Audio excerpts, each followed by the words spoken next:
lamb, whoa, Black Betty. Bam lamb, Black Betty had a child. Bam lamb, the damn thing gone wild. Bam lamb, she said a word not of mine. Bam lamb, the damn thing gone blind. Bam lamb, I said, oh, Black Betty. Bam lamb, whoa, Black Betty. Bam lamb, whoa, Black Betty. Bam lamb.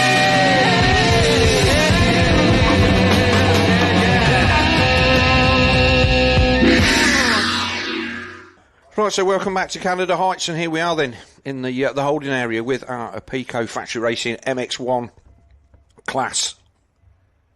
The 711 of James Cottrell. Panning through. So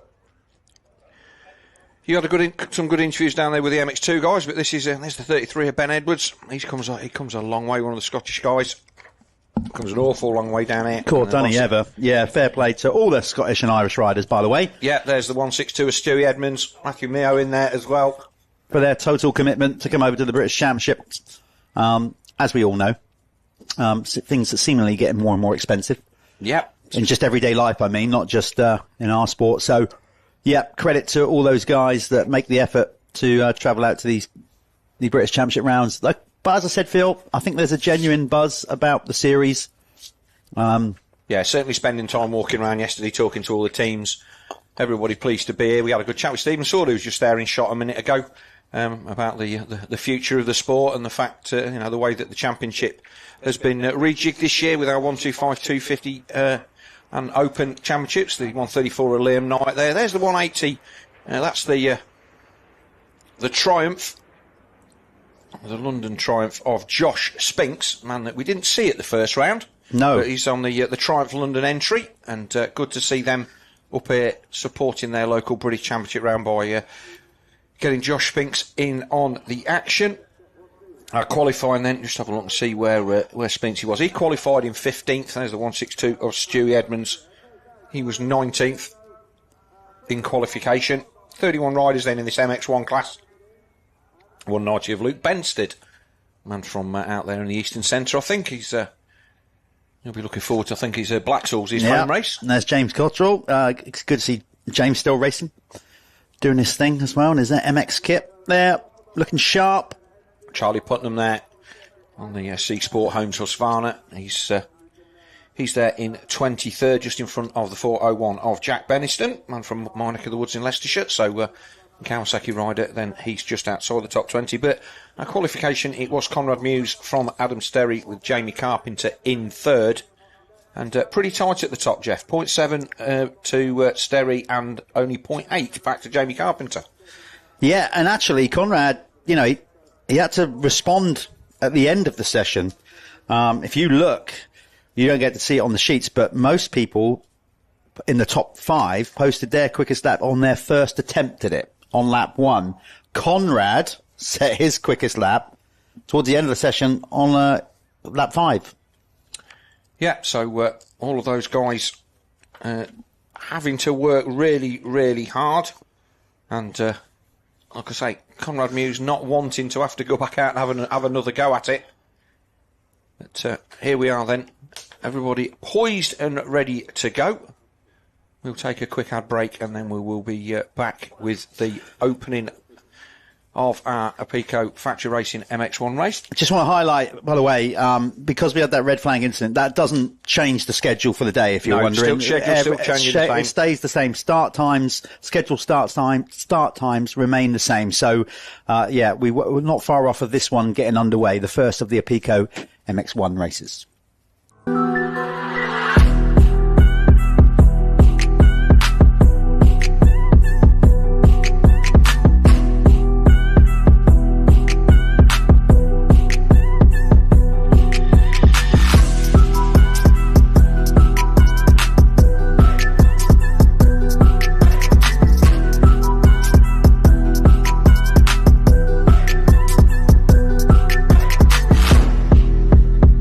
Anyway, look at this, a live drone shot. There's the paddock there on the right hand side with all of the tomatoes in there. I don't know. We've got a massive car park back here behind the trees, and I had my camper in the middle. But a good crowd in here at Canada Heights, all tucked in amongst the trees, trying to stay out. So it's not such a blazing hot day as we had yesterday. There's the Chambers KTM Adam Sterry with the mechanic Greg Hansen there in the background, and there is our pole sitter, the 426 Crandon Honda, True 7 Honda of Conrad Mewse. Man looking pensive. Again, he's pressuring himself to win. Adam Sterry, man that's had some good GP results this year. Good point scores, Jeff. Yeah, I'm just excited that Adam's back racing in the UK. Obviously, we lost him for a little while there. Not that he wasn't racing. He was racing the German ADAC series and whatever. He did come back and do a few. Yeah, wildcard. But it's just nice to have him back as a permanent resident, as it were, racing the Joel the Rizzi Motul on the Dirt Championship. Store Triathlete. He had a good fourth. He's fourth in qualifying. That's a good showing from Joel Rizzi.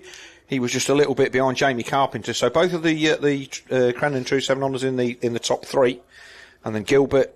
Good sixth place for Jason Meara as well, Jeff, the man on the Honda. He's done well. And then obviously the 41 of Purdon, 23 the Bike It Dixon, Kawasaki of Taylor Hamill. Nice to see Taylor as well. Obviously Taylor, a little bit behind the eight ball. He did the Arena Cross Tour, really enjoyed it. Was really getting up to speed actually in that, and then just another sort of I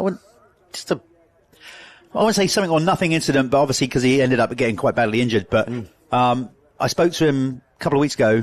I met him at practice track. I saw him there, and he was saying, he was really gutted twofold. A, that he got injured, but he's like, I was really enjoying the Arena Cross, really getting into it, like loving the atmosphere of it and all that kind of stuff. So messed up, his pre-season for motocross a little bit, but he's coming on strong now. Very likeable lad, Taylor Hamill. Yeah, and in Knox, I remember seeing him make his GP debut, I think, at Matterley, and you could tell he rode with kind of a finesse he felt like he knew what he got to do, and he rode really, really well. So good to see him. He's there in eighth. Martin Barr, a man who is again a veteran of this championship, he's there in ninth, and the 212 of John Adamson. Then on the Lexa Honda, he is there in 10th. Adamson then been picking up points at GPs. And acquitting himself very, very well. And then 11th place to 27 of Christopher Mills. Brad Todd on the DK Off-Road Bike Sport Newcastle Honda. He's there in 12th. The Chambers KTM of Thornhill in 13th. Carlton Husband 14th. Josh Binks 15th. And there they are on screen, right on cue. So Jamie Carpenter, maybe starting out life on his new ride, Crandon True 7 Honda, acquitting himself well. Yeah, he came here and rode a South Eastern Centre meeting a few weeks ago, and as a result of that, he's kind of got the measure of the track. There were some changes. They did feel that the track was a little bit quick, and the addition of the Liat Loop in the centre of the circuit that we can see down there by the pond slowed it down. They did go all the way down the outside of there as Mewse is getting himself warmed up as we wait for the sight lap to... That's a good segue, that is, warming up, because that's one thing we highlighted in the Michelin Youth Academy last night. We, for those of you who don't know, we're coming to these races, and Justin Morris, myself, and Yanis from Olympus Pro, along with the ACU and Michelin, put together a little academy for the 125 riders, giving them a bit of advice, do track walks, and we were talking about the importance of warm-up yesterday. So Conrad going through the motions there, getting his body race ready. Yeah, that's very important. And we will get these guys underway on the sight lap for the first of our Apico Factory Racing MX1 races. Shout out to K-Tech, our official timing partner, who sponsored the timing tower down the side of our screens for you all to keep up with with all of the action. And don't forget to like and subscribe on our YouTube feed. And the more likes and subscriptions we get, the better it is for us to keep doing this for you in the future. Just a little bit of info about the track. Obviously, the Sidcup Club have been doing wonderful things up here for so many years. They've actually, through all the activities of club racing, purchased the venue. They own all the equipment. They've paid for all the buildings you can see in the shot there under the pylon to the right. Canada Heights, it's called Canada Heights because during the First World War, this was the major base for the Canadian troops. That's why. I did know that. That's why. I did know that. They were all based up here on this mound. Just obviously the M25 wasn't there, but it overlooks the M25. So this, and just round the corner, a big stately home that was the actual nerve centre for the Canadian Command.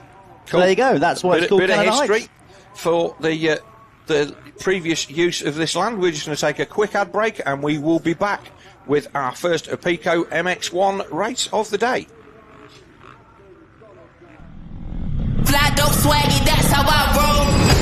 On another level, on another level, on another one above me. Step to the ground, yeah, I'm feeling so supreme.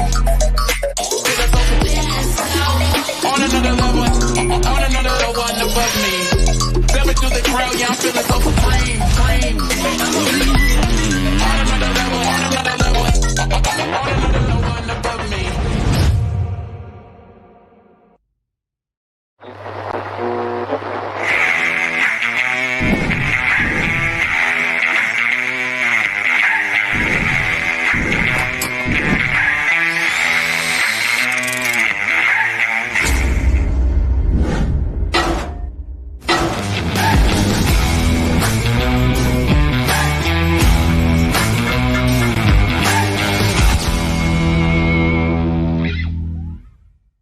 It's quite a short start straight into that tight left-hand hairpin at the top of the hill. It's loose. Obviously, where the riders turn across the top of that, I haven't seen them. Obviously, they don't get a chance to do track grooming to turn one while the racing's on. So I think that that's going to be quite loose. And we have seen crashes there in both the 125 race and our MX2 race as well, Jeff. Yeah, the final talks there with his mechanic, Rob Bosley there. Just a little shake of the hands. The relationship between a rider and mechanic is always important, but certainly at this high-end racing, they put their faith in those guys for nothing to go wrong on that bike. And I'd hate to be a mechanic. The pressure of knowing that you're responsible. It's a tough enough sport as it is. Like, I'd have kittens as a mechanic thinking, did I do this? Did I do that? Oh my God.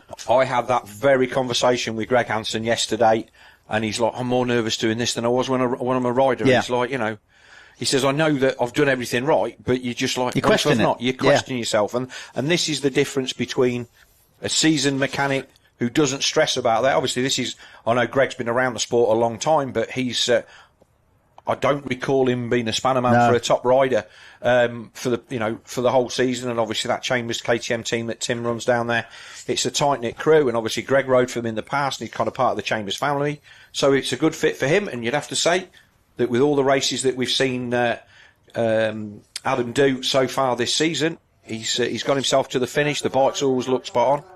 There's Joel Rizzi.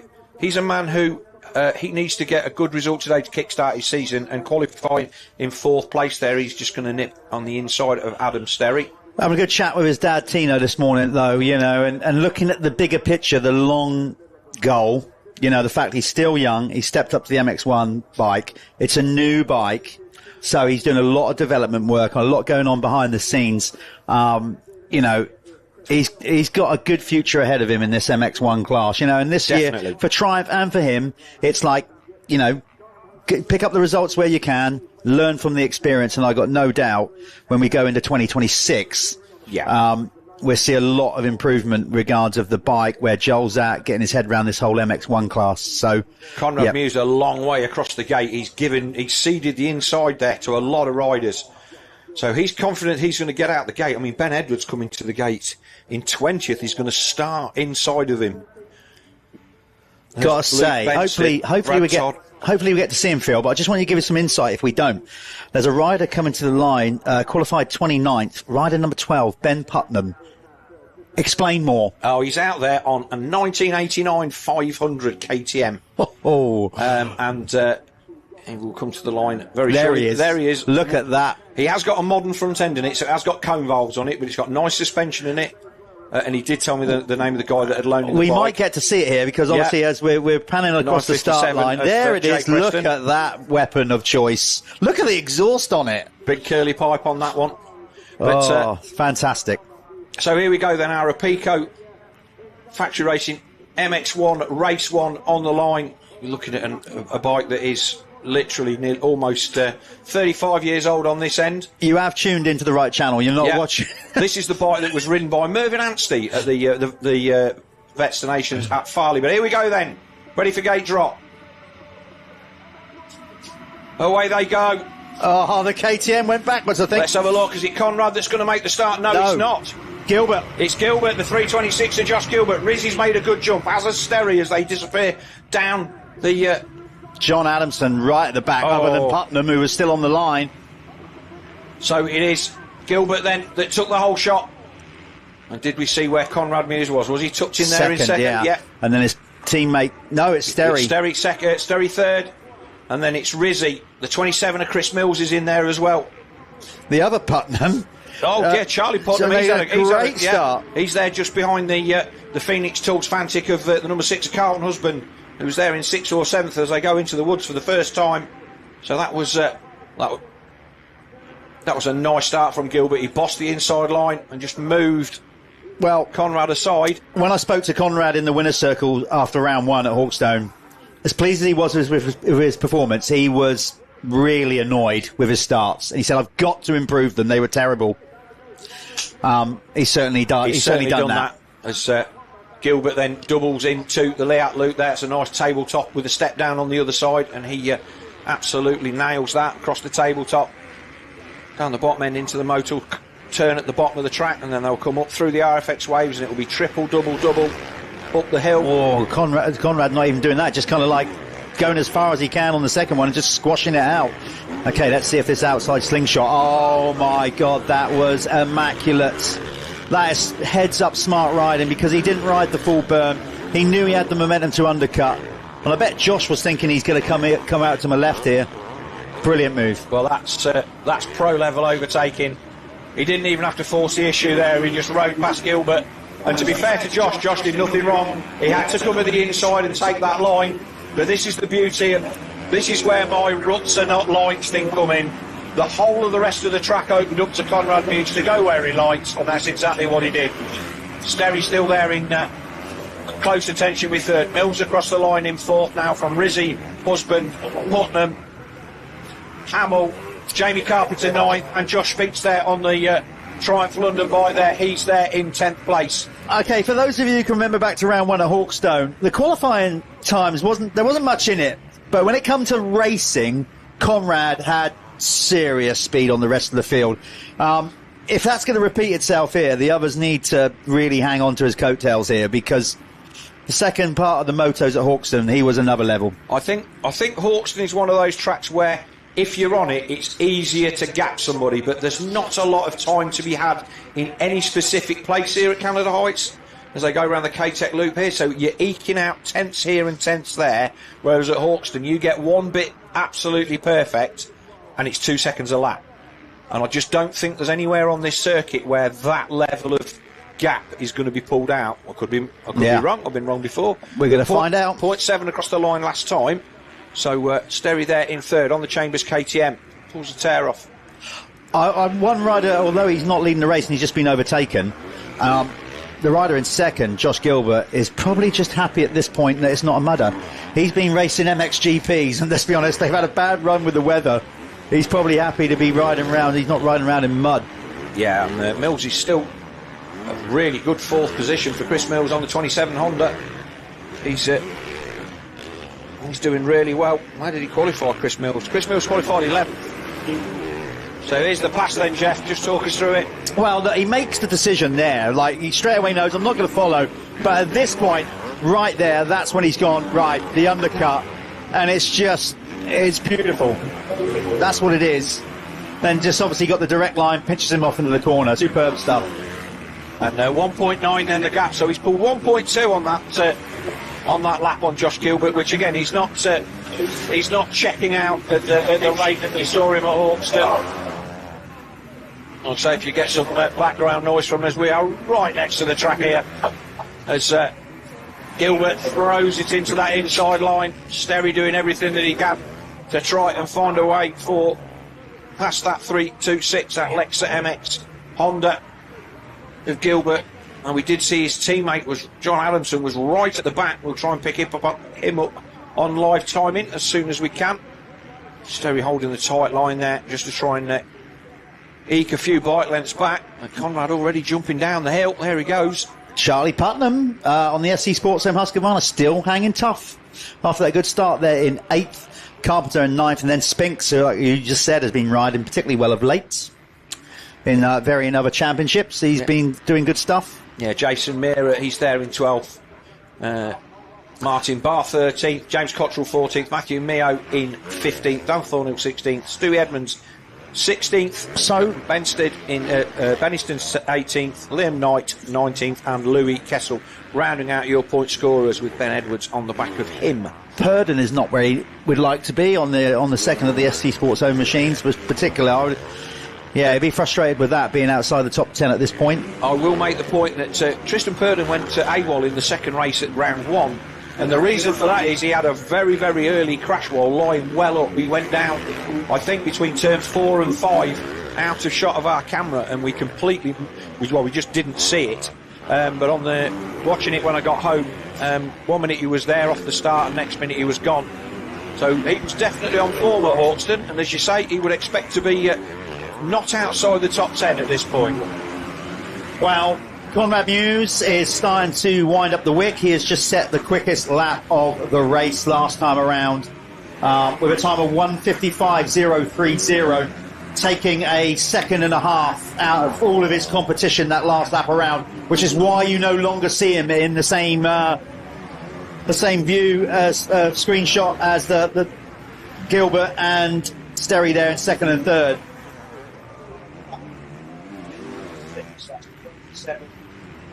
Yeah, there he goes through the foreground. Top three is starting to check out. So we've seen Mills. There's Chris Mills in that pink kit on the Yamaha coming through here. So this is a battle, Mills and Rizzi. It looked like Husband was a lot closer last time by, but he's obviously had a bit of a moment. So this is Mills and Rizzi. This is the battle for 4th and 5th. Nice to see Chris again. Another rider that has been spent a good chunk of his career not racing in the UK, racing in Holland and Belgium, but he's come back to compete in the British Championship this year and doing good things. And Rizzi, as we said, good future ahead of him as well, particularly for him in Triumph, British rider on a British brand, always cool to see. Yeah, and obviously Rizzi, not really a lot of benefit to having a 3-rider 250 team and putting him on the 450 early doors and getting some race mileage on that, as they've done with the riders in other countries. As we look at the battle just behind these guys between Carlton Husband and Taylor Hamill for 6th and 7th.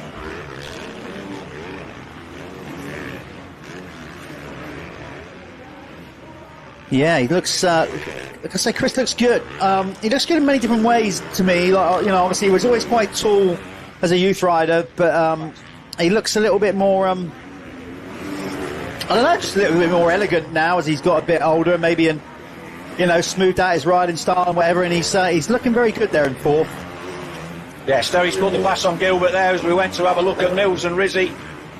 As always, it's just started to look like it was stretching out a bit at the front, but you can see the gap then, and it looks to me like Josh Gilbert made a mistake, because all of a sudden Sterry's lost time to the race leader, but he's still managed to put a pass on Josh Gilbert. So Sterry now up to 2nd, but he's 8 seconds adrift of our race leader, Jeff. Yeah, just like that. That seemingly happened very quickly, didn't it? And he seemed a little while ago that they had Conrad, they were hanging on to his coattails, but just like that, the gap's gone out to nearly 8 seconds. And Conrad, as we know, he'll have no intent of slowing down. He will race the stopwatch. Rob, his mechanic, will be on the board, giving him his times. He will race hard. He want to stretch out that lead and have total dominance of this Motul Pico MX1 British Championship title race. So 7.8 seconds almost was the gap over the line last time. Don't think that Sterry was being held up particularly by Josh Gilbert. Well, I guess we will find out.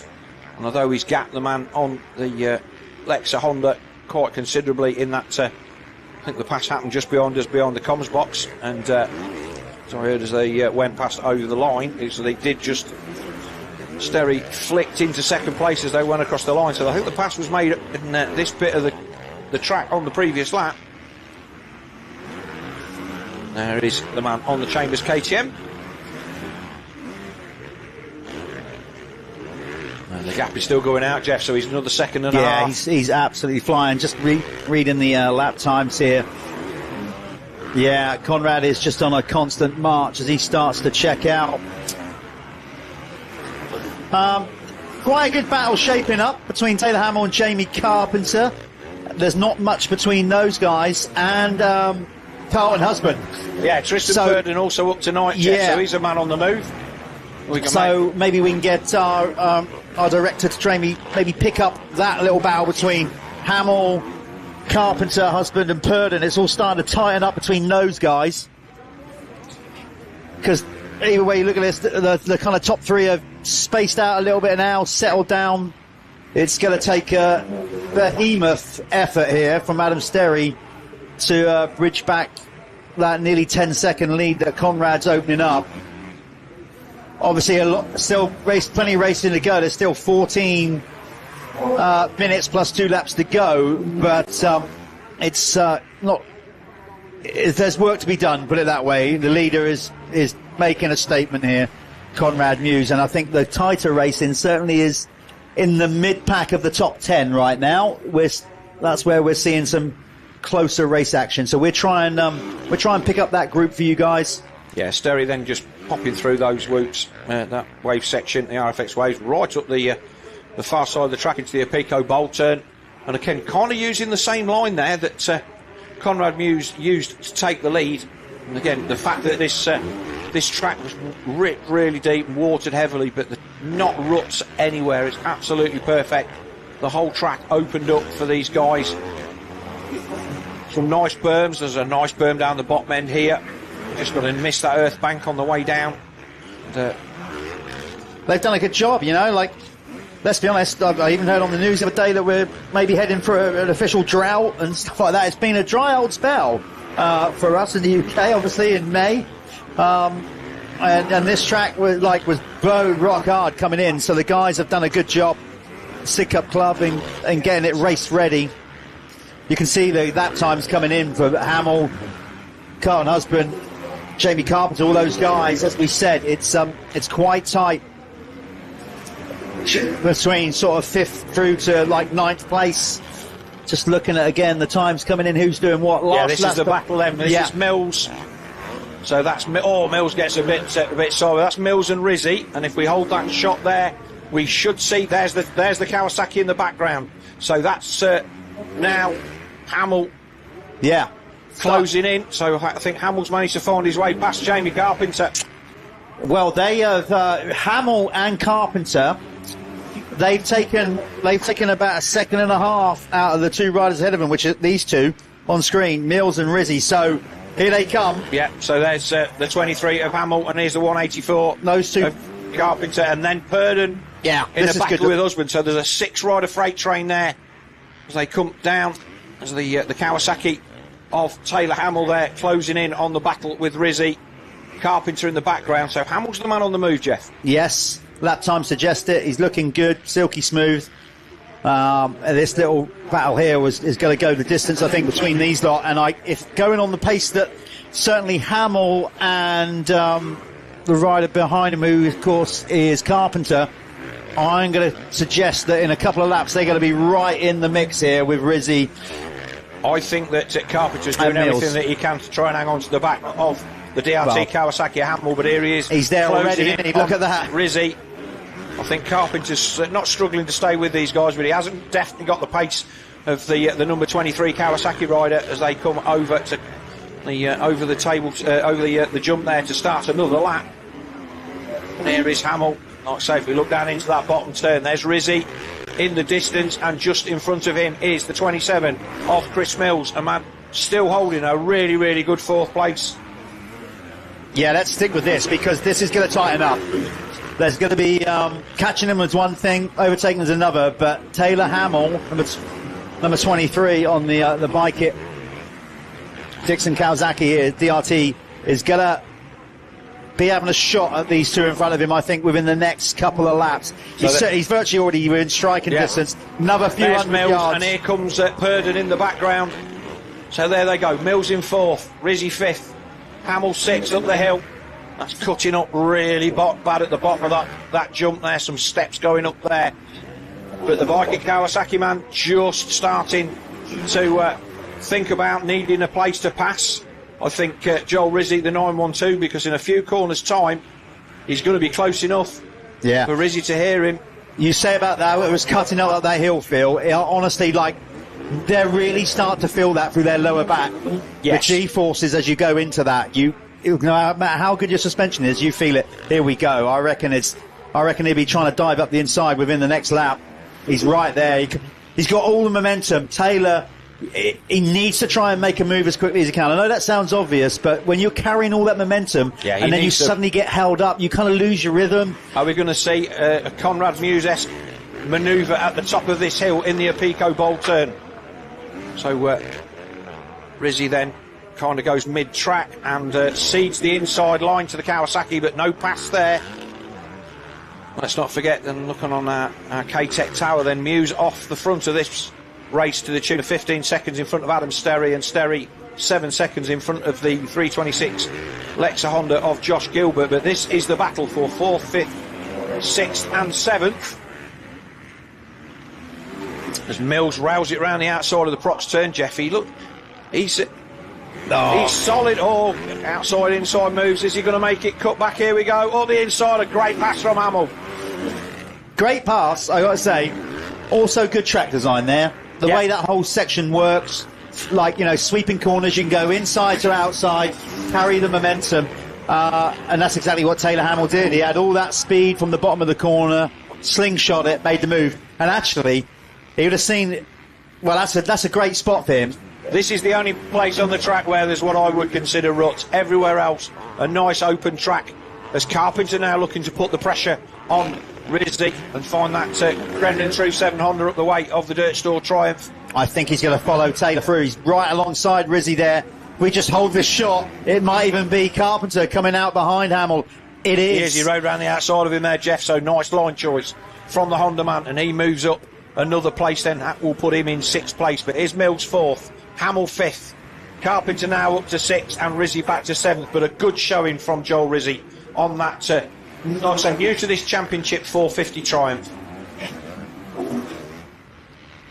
Yeah, Mills is going to feel the heat here. Now, Taylor knows he's got that... he's lost a bit of time there, though. Here it is again. This is just, look at that, feet up for as long as he could. Gets the power on so early. Makes the decision there not to follow him. Coming out knowing he'd already made the move in his head at that point. It's like, right, I can then be on the other side, do the undercut. Caught him napping. Brilliant move. Rizzi could do nothing to defend that. No, not at all. He's ridden the line he has to ride as the guy in front, and that's given Hamill all the rest of the track to do what he wants with. And they're making their way over that Fox table and up that Bell step, and it's really a beautiful part of the circuit. And Hamill now starting to close in on the 4th place man on the Honda, Chris Mills, who's again been good ride from him. He's running the wide line all the way round here. So Taylor's changed his line there, look. Yeah, but he hasn't got to worry about passing somebody there. He's just going to go and try to go the shortest way that he can, and he's now setting about trying to find a way past the number 27 off Chris Mills and put himself into what I think would be going to be a career best 450 result for him, without a doubt. Well, yeah, what I would say, as great as this watching this racing is, having turned many laps around here at Canada Heights myself, I can tell you one thing: the roost hurts. And right now, Taylor Hamill will not want to sit behind anybody for too long, because honestly, particularly up and around that start straight area, he's really going for it, Phil. I think he's going to do it here. Oh, that was close. Yeah, you don't want to be sat behind too long. There's that whole starter area, there's little pebbles. He's up the inside of him, straight through. Mills then just seeded the inside line, whether he just didn't know how close Hamill was or wasn't comfortable running that inside line. But the Kawasaki man up to 4th place now, Jeff.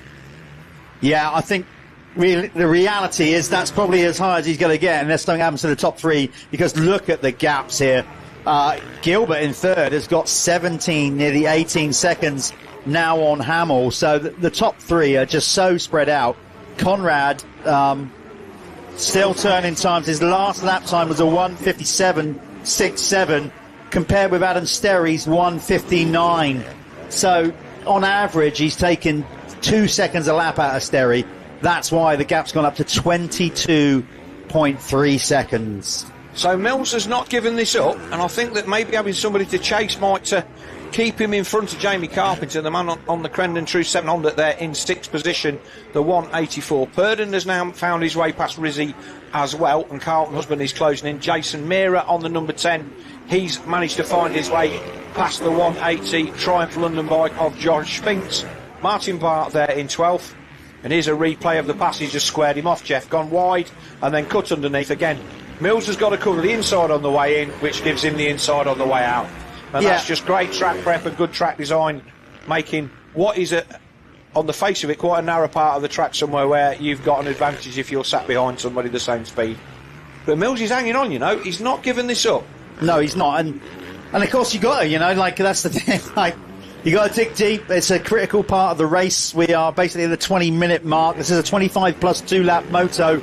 As fit as these lads are, and they're programmed to do it, and they train and they do laps, obviously sometimes even longer than their race time. Racing is different. This is where they start to feel the burn a little bit. More so, I'd say, with mental concentration. It's around this time of the race where you can get a little bit complacent. Your brain just starts to switch off a little bit. Mental fatigue. But Purdon is making a push here. Purdon's a man on the move now. I think that the speeds that he's doing, Jeff, he's got a chance to maybe get to Chris Mills if you can find a way past Jamie Carpenter. It's been a tough couple of laps there for Joel Rizzi. He was fighting for that 4th place, holding it down, and then in the space of a couple of laps he's gone from 4th down to 8th. But I think anything in the top 10 for Joel Rizzi at this stage of his 450 career and the development of the bike, they've got to be happy with that. And I think we said earlier on, there's certainly no pressure from the team to of expectation of results. They just want miles and hours on the bike, and it being used in a racing environment. As we look at the SC Sport Homes Husqvarna of Tristan Purdon, this man from South Africa, now racing here full time on that team, and he's making good time. He is. If you go back very quickly to the learning year, I just want to highlight how it's a learning year for the whole setup there. It's a learning year for Triumph with a new bike, and it's a learning year for Joel, first-time rider in the class. So. And also, obviously, the team have changed as well. Yeah, everything. So it's a completely new setup for all of them. And when I heard that he was going to be riding a 450, I'm like, is that a good thing? But with Tommy not wanting to be on a 450, which I'm totally on board with, great to see him out there. And Billy Askew having to ride a 250, it just made more sense for John. And I think now he's past the point where he's too big for a 250 anyway. He's a big lad. And so the team are getting good value for money out of him. But he's dropping off the back of this. But here's Purdon then. He's starting to close in on Carpenter. As Carpenter makes a mistake, just gets the front end sucked into that softer sand. He has a look over his shoulder and he'll see the 41. Is that suddenly going to put pressure on him? Jamie, through there. Going on what I said literally a few seconds ago, you get to that point in the race where you just can mentally start to lose a bit of momentum, both physically and with your mind, and it just looks like Jamie's at that stage. Just a couple of little small mistakes we've seen in the last half a lap, and Purdon is the one showing all the right moves at the minute, and I think we're going to see a move put on here by Purdon. He's right there, Jeff.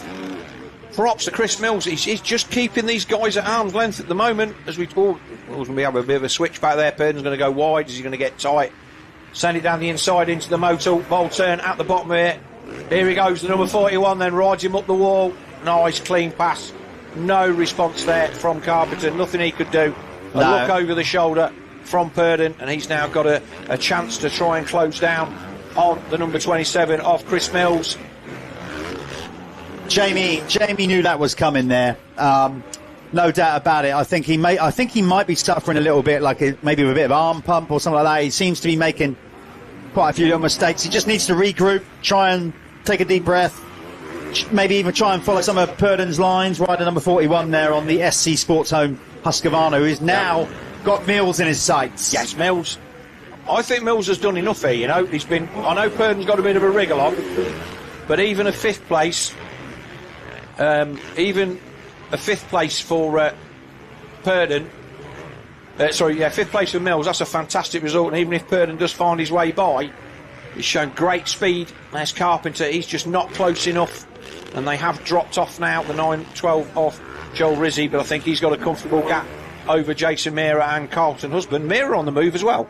He's overtaken Husband in the middle of this race.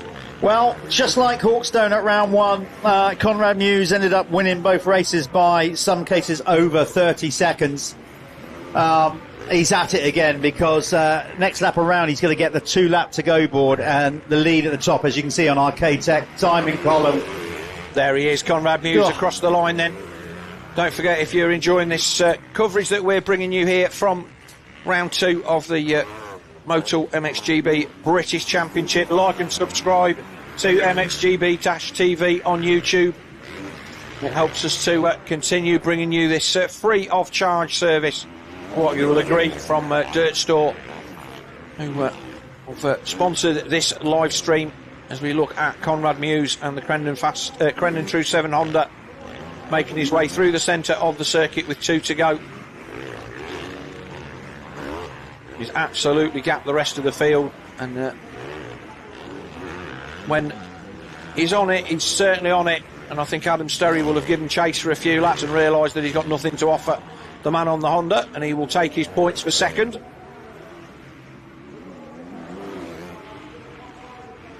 I think it's fairly obvious who our Phoenix Tools fastest lap is going to be. The 4:26 of Conrad Mewse. Inch perfect there, right up the bank. Oh, nice line there, cuts across. And this is where the skill comes in. Just picking your way through this track as it starts to deteriorate through the day. And as good as the prep has been, it's going to start to dig out. There's going to be big holes. These RFX waves have certainly held up well. And this is where Hughes took the lead with a lovely pass. James Cottrell then giving him all the room that he needs to come round up over this Fox tabletop. He'll land inch perfect off there, pop up this bell step up, and then he'll come over the top of the tunnel. One of the features of this circuit. Last lap board then. And Mewse absolutely the class of the field. Feet up all the way around there, riding that wide line. So Mills, so Hamill and Purdon have found their way past Chris Mills. So obviously we follow Conrad Mewse on his final circuit. So Hamill, Purdon, Hamill now 4th, Purdon 5th, Mills 6th, Carpenter 7th. It does look like Mills has got enough of a gap over Carpenter to that not to be an issue. They come round to put a lap on the 91 of Charlie Putnam. He's still in the points. He's there in 18th, so that's a decent ride from him. He had a good start, ran inside the top 10 for a few laps.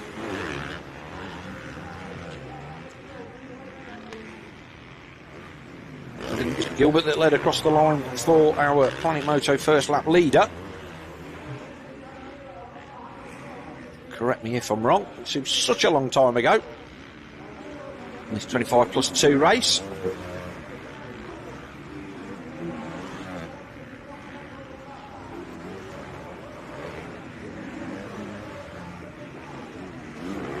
But Conrad Mewse, when he's in this kind of form,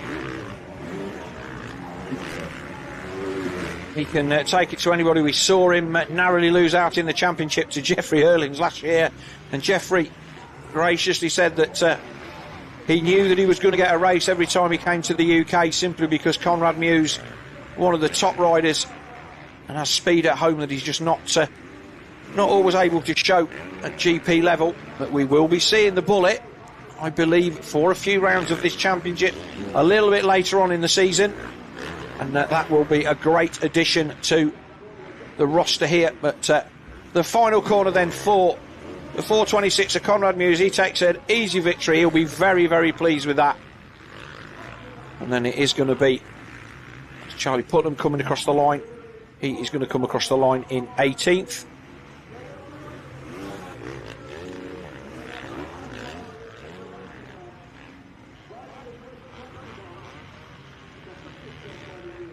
Should be the 811 of Adam Sterry that will be next, but he'll be wondering what he can do to try and find something in his locker for Conrad Mewse. He needs a decent start, and be interesting to see if Mewse misses the gate in the second one, whether he can put on the same type of dominant performance. There Sterry comes across the line in second then, but he will have rolled out of it, no doubt, on the last couple of laps. He had a decent gap over Josh Gilbert, the 3:26 on the Lexa MX Honda, the man from up there in North Wales. That's the Cornishman. And then it will be a really, really good ride then, hopefully, for the 23 of Taylor Hamill, who's going to come across the line in 4th place on the number 23.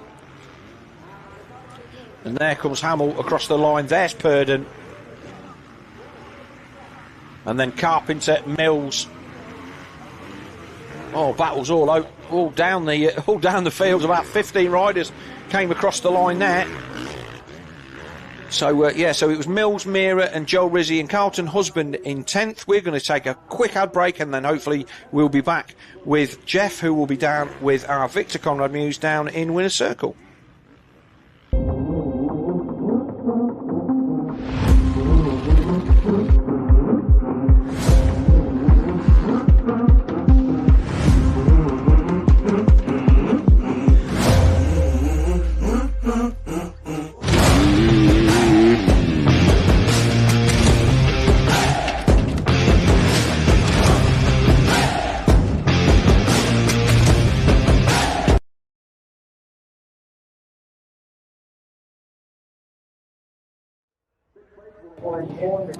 Right, here we are down in the winner's circle with the Apico MX1 opening moto winner Conrad Mewse. Conrad, when we spoke to you at Hawkstone after the 2 motos, pleased with your performance, really annoyed with your starts.